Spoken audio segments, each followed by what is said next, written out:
నమస్కారం ETV news కు స్వాగతం ముందుగా ప్రధానాంశాలు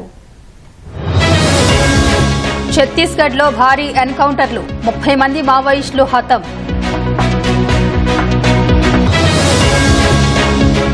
54,000 కోట్లతో సైనిక ఆయుధాల కొనుగోలు డీఏసీ ఆమోద ముద్ర గాజాలో మళ్లీ ఇజ్రాయెల్ భూతల పోరు వైమానిక దాడుల్లో 70 మంది మృతి భారత్ సుంకాలు తగ్గిస్తుందని భావిస్తున్నా ఆశాభావం వ్యక్తం చేసిన ట్రంప్ భారత్లో సీఐఏ రహస్య స్థావరాలు వెల్లడించిన కెన్నడీ ఫైల్స్ ప్రియుడితో కలిసి భర్తను చంపిన మహిళ సంచిలో కుక్కి శవాన్ని మాయం చేసే యత్నం ఛాంపియన్స్ ట్రోఫీ గెలిచినందుకు గిఫ్ట్ భారత క్రికెట్ జట్టుకు బీసీసీఐ 58 కోట్ల నజరానా